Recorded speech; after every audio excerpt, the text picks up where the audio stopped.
Did you know that research shows that when a child discovers information through play, their brain retains it 10 to 20 times faster than if they learn it from a worksheet or an iPad? Kathy Lee Eggers, our guest on today's episode and the second part of this series, shared this insight with me on today's podcast, and I'm still thinking about it. This is part 2 of a 2-part series. She reminded us that while workbooks and drills can feel like the serious way to learn, they're actually far less effective in those early years. In fact, a child may need 400 repetitions of a concept on paper, but if they discover it through play, it sticks so much more quickly. Join us on today's episode as we learn more about this fascinating concept. At Legacy, we combine biblical wisdom, real-life experience, and proven educational principles to help parents build strong families and raise children who are equipped and strengthened.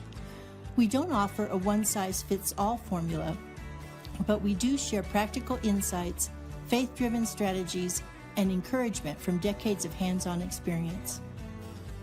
Whether you're just beginning your parenting journey or navigating the transition into grandparenting, we're here to walk with you, helping you raise children who will carry a biblical legacy of faith for generations to come. Well, it kind of brings us to this whole idea of play in an indirect but direct way, because I remember as a young mom feeling just a lot of peer pressure about having things structured and having things all planned out and you know having just the right toys and the right this and the right that. I want to talk about the power of play and why it matters so much, but specifically diving into the importance of just this unstructured idea of play when it comes to child development. And you are an expert on this, so I don't want to get in your way. I just want to sit back and absorb everything you have to say on this. Oh, gosh, I could probably talk for days on this. It's like, where do we start? Mhm. I think if I could tell anyone listening, like you said, a young mom, a grandparent, the beautiful thing about play is it really does set the stage for everything beyond. If you start the early years with unstructured play, you are not only building their brain in the way it was designed to be built, you're building critical thinking skills, you're building pre-reading, pre-writing skills, fine motor, gross motor skills. Literally every aspect of the brain is built best through play. Years and years of research continues to show that to be true. Even with all of the technology developing, it still shows. There are MRIs that have shown children who are in busy work coloring versus children who are engaged in a sensory. The brain lights up so much more when that child is engaged in hands-on work. Mhm. So play builds the foundation concretely for everything abstractly later, but also play builds our children socially. If you don't have children playing together, we're not developing those interpersonal relationship skills. If they can't learn to say, hey, you took my toy, and give it back, even using those words are developing those problem solving skills. When the child says, wait, that hurt when you hit me, they're developing emotionally. So and again, physically, when we see children running and climbing and jumping, we're building the body. So it really is the only way, if you want to develop the whole child, that you don't miss them, that you don't miss it. And what's funny is that what you said, it's the unstructured play that does it best. And listen, I wrote a curriculum that gives you all kinds of ideas, but really they're supposed to be jumping off places where you allow the child to take over and move it to unstructured play. It might look structured in the beginning, but really it's an invitation to them to say, you take this and make it what you will, because that's the sweet spot. That's when the real learning takes place, is when they take ownership of it and they start coming up with better ideas than us, if we're being honest, because we live like in an inbox world, but our children are still free thinkers. They Yes. haven't been so molded like we as adults. So that's in a nutshell, why it's the most beneficial thing to a young child. And you mentioned the phrase the whole child, which Hmm. you hear a lot about. A lot of different people talk about the whole child out there, but that's really connected to a biblical principle of being created in God's image. And when Mm. we are addressing the whole child, body, soul, and spirit, every aspect of the child, we are honoring the fact that God made them in his image. And by doing so, that gives us a step forward into addressing their heart, into reaching their heart, which is what our job Mm. is as parents, is to lay the groundwork to reach the heart for heart transformation as well. So, Yes. what do you think are some common misconceptions that parents have about play? Well, I think, I think it was Mr. Rogers who said, people think it's the opposite of work, but for children, it is the work. Right. And I think just in general, we hear play. Oh, wait, work's over. Now we can play. Work's over. Now we can play. As soon as you get your work done, you can go play. And I think if we were to see, oh, wait, play is the work, especially when I say these young years, I'm talking like from birth to age 7. Can be that can move. I hope you never stop playing. But Right. when I talk about that young brain, I'm talking in those first 7 years because the brain really is wired in a concrete way. It needs information given to them concretely. And so if you skip that part of the work, the play, then they're not going to be able to move into the abstract part of thinking.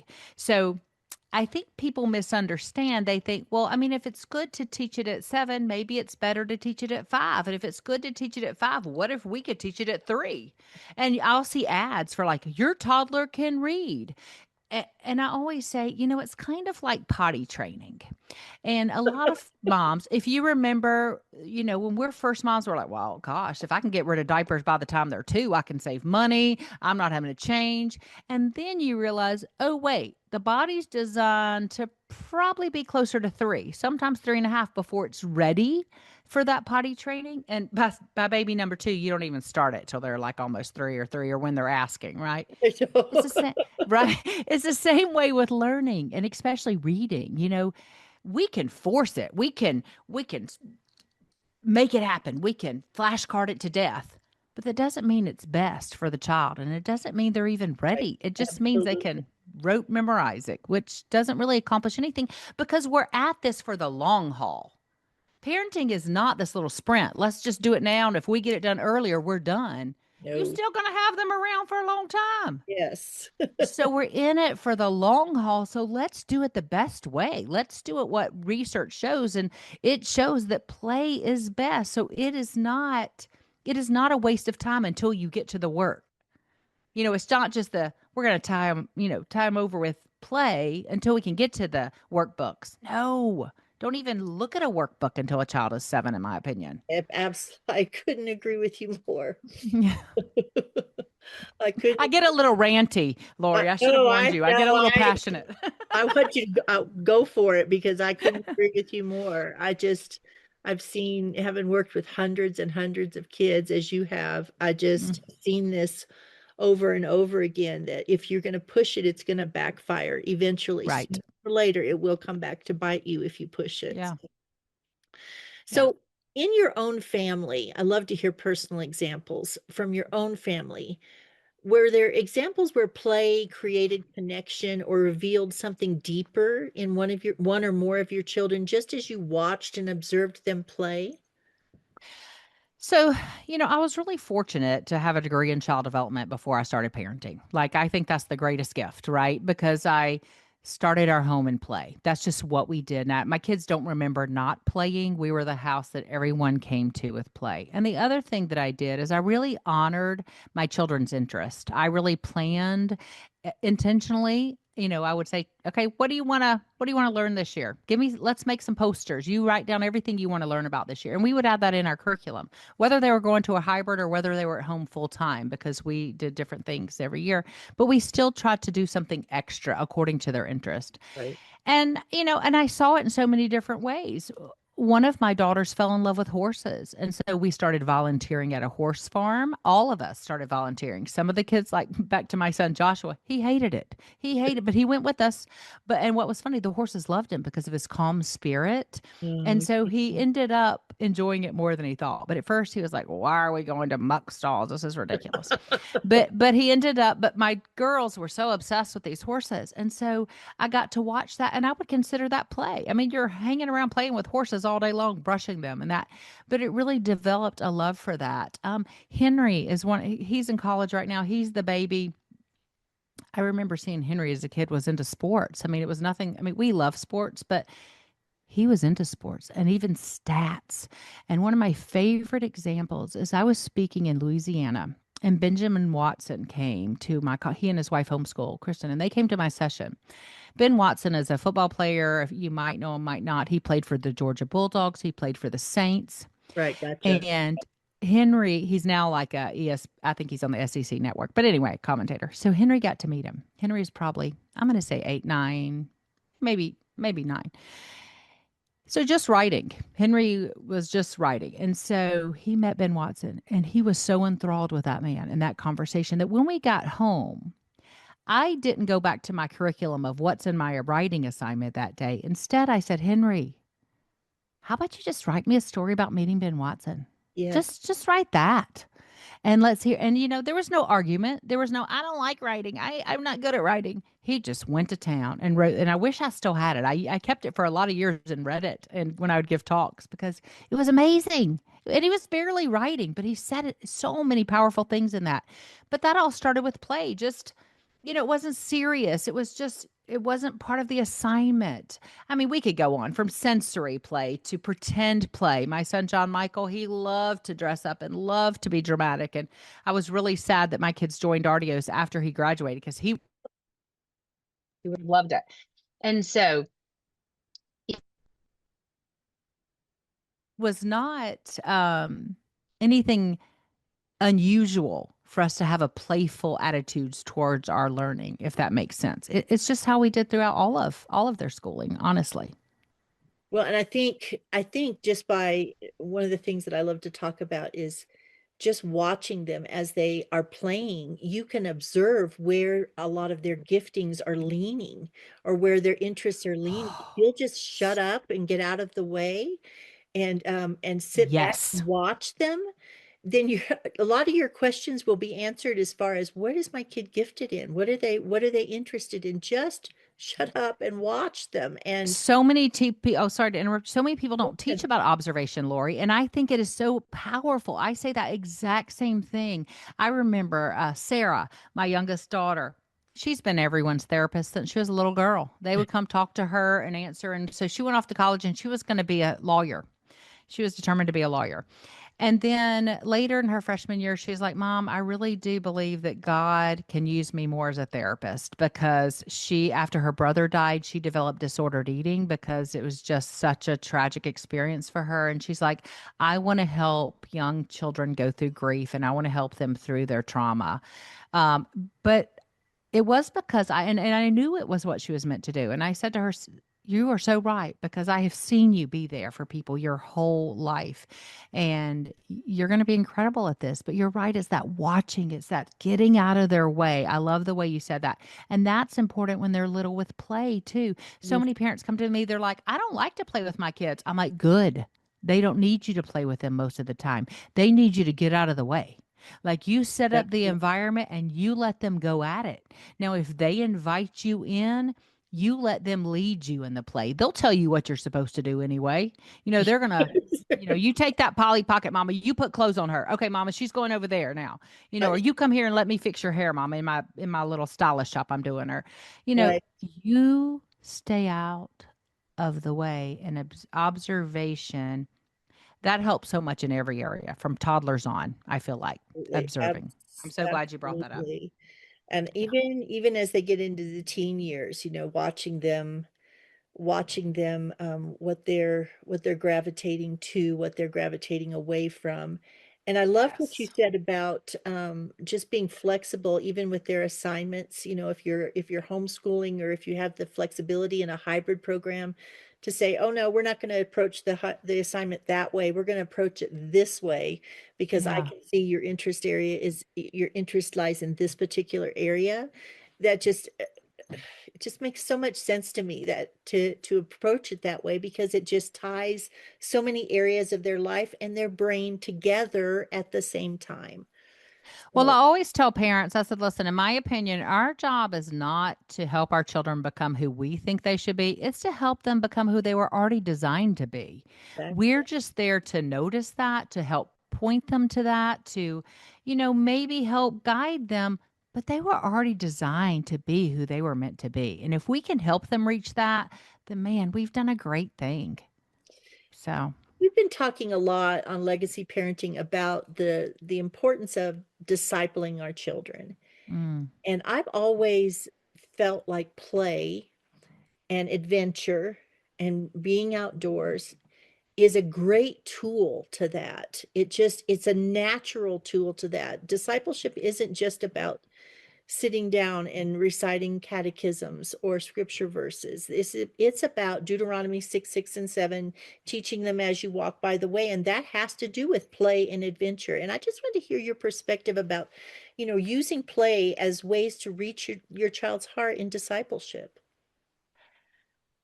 I think the play and the lightheartedness of play is the way to do it, whether it's game night, whether it is that we're going to take a trip just hiking.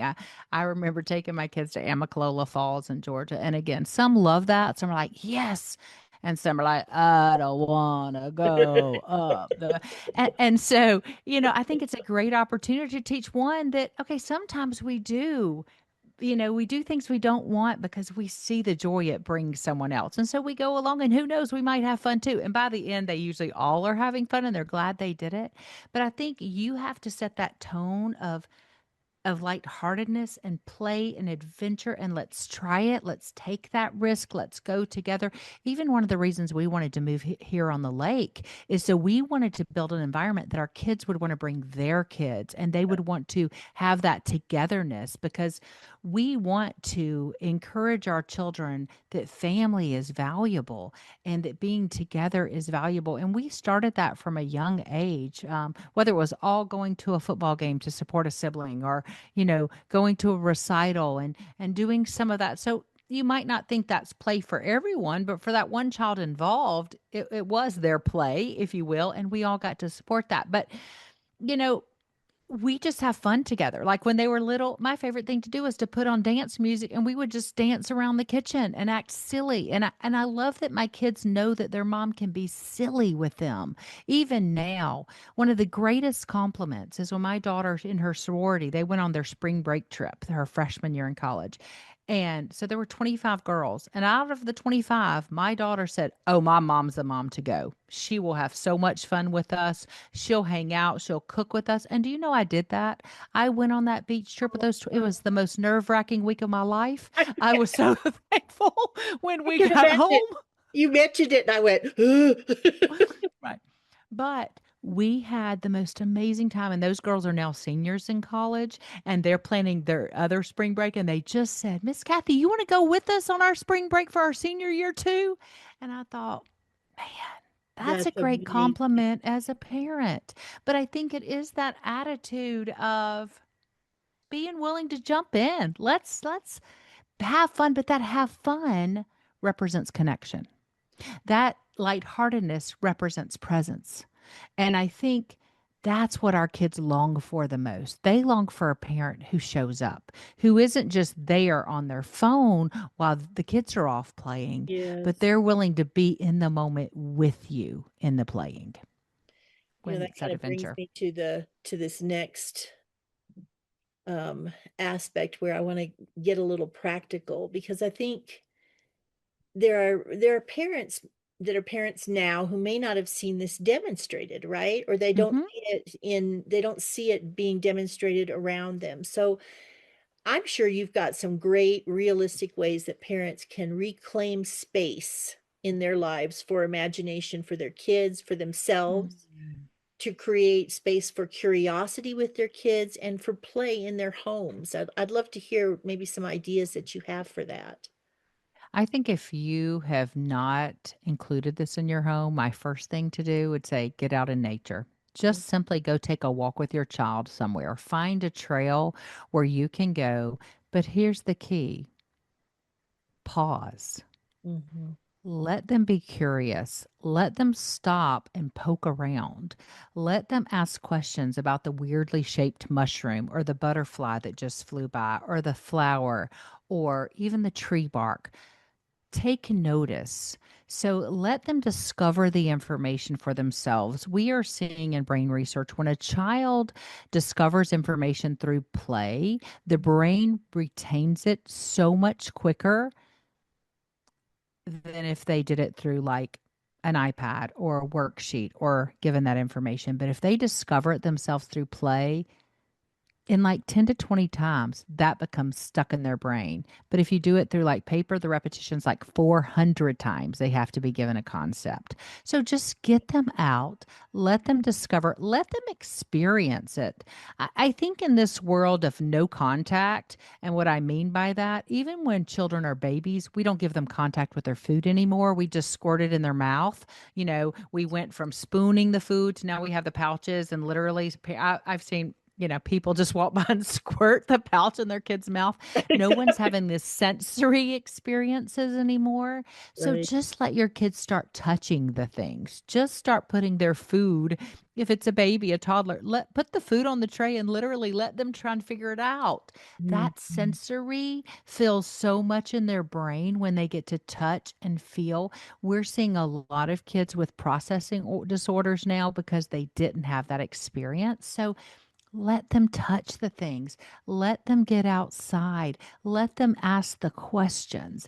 That might look like you just getting the bathtub and you put some water in the bathtub and maybe adding some color in the bathtub and let them dump and pour if you're worried about the mess. It might be you get some bussing bins and you put it on a towel and you put some potatoes in there that you've lightly cooked and let them mash and touch that and get the sensory. There are some real easy things in those early years you can do. Literally mud. We built a mud kitchen for our grandchildren this summer and put it outside. And it has been such a joy to watch. Now, my grandbabies are the youngest when they came to visit or 16-month-old twins, and the oldest are 9-year-old twins, and there's some in Wow. between. And so when they came, every age group was in the mud kitchen. The little bitty ones were playing, the oldest ones were playing. The play looked different. Some were making cakes because I went to the thrift store and I bought all types of teapots and I bought pans and I bought cake pans and utensils. And everyone was engaged. And guess what wasn't happening? No one was fighting. No one was whining. No one was biting. So the more you expose them to this play, you're going to see it not only change their brains, but you're going to notice your behavior issues go down too because these kids are engaged and it's joyful. It's joyful. So I have a million ideas. I mean, I could just Yeah. talk for 2 hours on just ideas. Well, I'm going to totally agree with you once again about this idea of getting outside. John did an episode on the podcast about outside adventures and the power of those with kids and just creating awe with them. Mm. And one of the things that I just did this yesterday is I wanted to spend some extra time with my teenage. I have one teenage granddaughter already, and I wanted to spend some time with her, but I didn't want to take her to lunch at a restaurant because there's too many distractions at a restaurant. So we grabbed something to eat from a restaurant and we went down to the river and we just sat. We climbed down to the Arkansas River. It was muddy. It had just rained, but we got muddy and we climbed down there and we just sat on rocks and ate our lunch together. And it is amazing. And there were chipmunks, and she was feeding the chipmunks, and so then we started talking about chipmunks, and then she started talking about her love for animals and how she likes studying and reading about animals. And it just led from one thing to another, and everything was just so natural. And it wasn't this, I don't know, there's something about the outdoors that creates, um, an atmosphere for conversation and Yeah. natural conversation, right? And so and openness and transparency and you're surrounded by God's creativity and um it was just a precious time. And so I just cannot, there are days when I don't want to go outside. I don't want to be, the last thing I want to do is go and get dirty. But if I want to be close to my grandkids and we want to connect, being outside is the place to do it over and over again. I Seeing, love that example. So you had connection, and that also made me think of, even the risk you took in climbing down the rocks. We don't let our kids take risk anymore, and right. outside provides such a natural opportunity for them to jump the puddle, to jump in the puddle, jump over the puddle, jump over the ditch, to climb on the rock, to balance. It's so beneficial for them to have those experiences of risk. And so even you climbing down with your granddaughter, that was some risk that y'all took. And I just was imagining, as you're telling that story, I'm just envisioning you with that. And I was thinking, you're so right. You didn't have the interruptions of a wait staff coming in, and it was just a great opportunity. And this time of year is beautiful most places. And so, Mhm. yes, take your blanket, get outside, take your lunch outside, your books outside, your art outside, blocks build differently outside, dress up outside. There's so many things you Yes, can I do agree. outside that just it's such a gift to us, truly. It Truly really it is. is. It Yeah. truly, truly is. What would you say to parents who feel pressure, um, whether it's internal pressure, which is usually where my pressure came from, some sort of internal Mhm. expectation, or whether it's external pressure from other family members or peers about scheduling every moment and measuring every outcome in their children? And I think that's one of the hardest things, and I think that comes with the more you do it, like, the longer you're on this on this journey, that you become comfortable in your decisions. But when you first get started, I would say you really have to tune that out. And if that means you've got to get off social media to tune it out, because social media, even homeschool moms, man, some make the most beautiful spaces. I think I would have been so intimidated if I would have seen these, homeschool areas. I'd have been like, I can't do this. You gotta tune out everyone else and realize that, you know what? You know your children best. That's why you're their teacher. That's why you're their mom. And you've got to recognize really that it is back to this marathon, that in schools it's set up, we got to get this accomplished this year, this accomplished this year.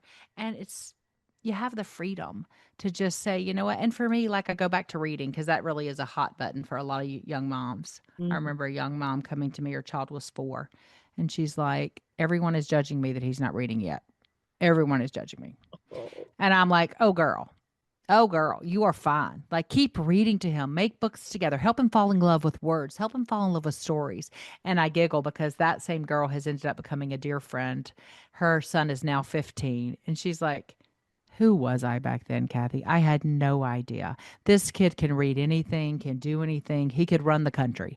At 15, his curiosity and knowledge so far exceeds anything I imagined would happen from 4, mhm. when I just gave him grace and I just gave him time and space to develop on his own. So I would say you got to tune it out. If you're committed to this journey, know your why you're doing it, Mhm.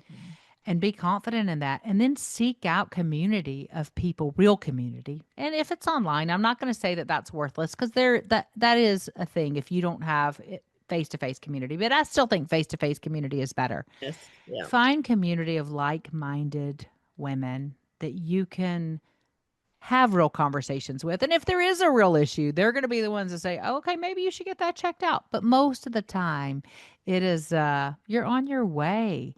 It's progress, not perfection. Is Mhm. my child making progress? Are they moving forward?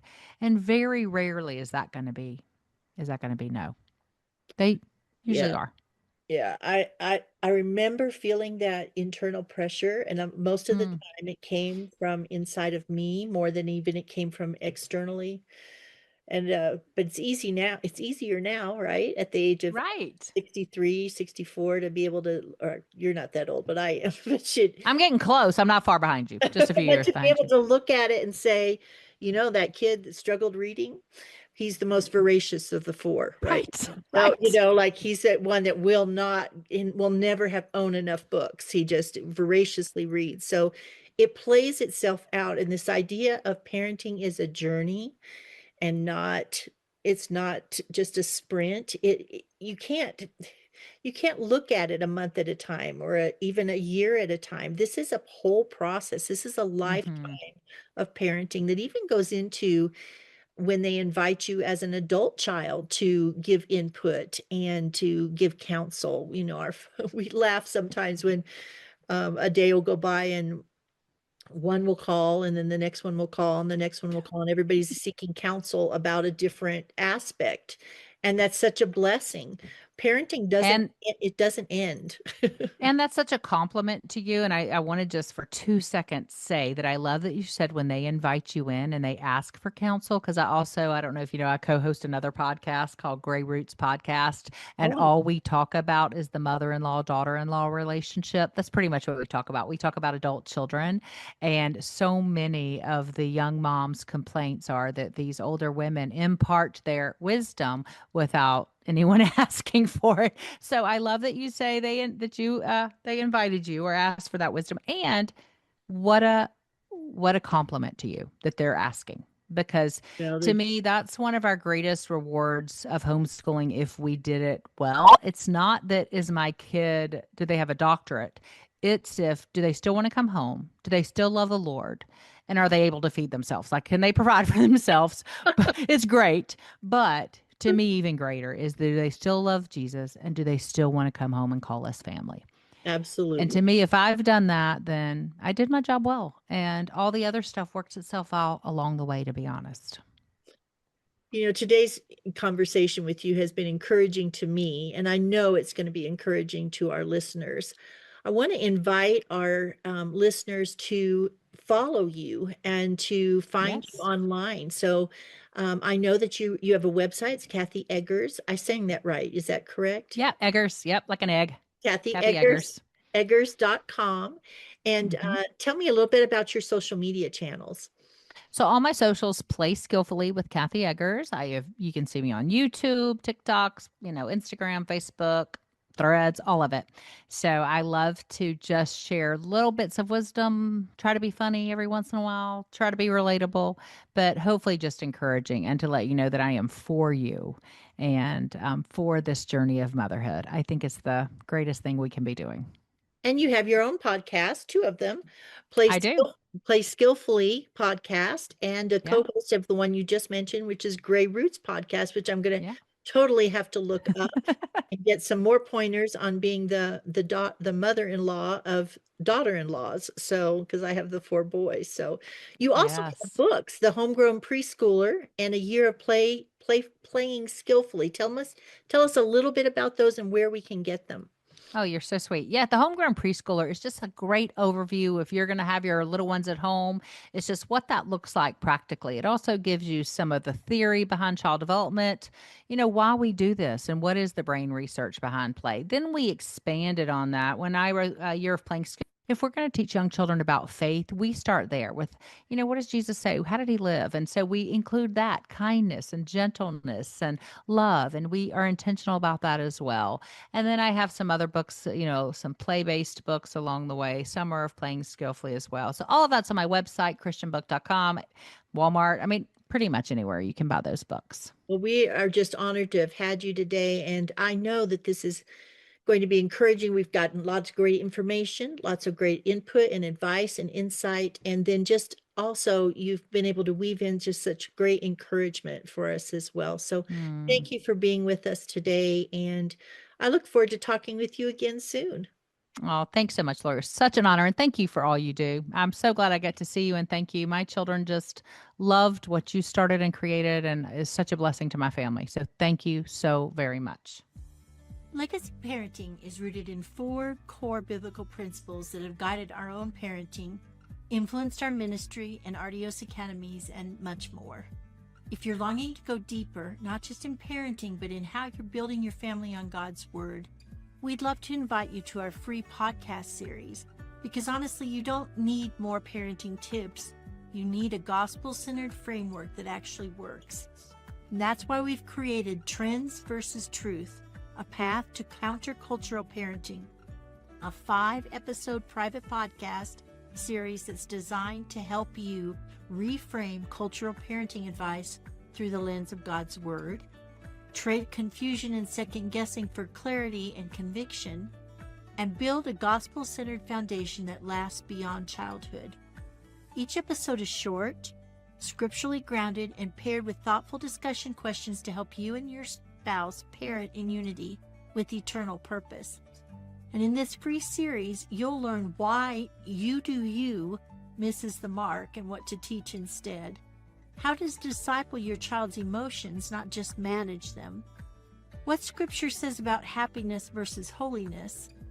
And why a gospel-centered framework is essential in today's culture. And most importantly, you'll leave with a clear biblical vision for your role as a parent. When you're ready to build a framework of parenting that aligns with the gospel, our private podcast, Trends versus Truth, is perfect for equipping you with the strategy of what it looks like to take common parenting ideas or strategies and align them up with Scripture. You can access this private podcast for free at the link in our show notes. 5 easy-to-listen episodes coupled with a discussion guide for you and your spouse.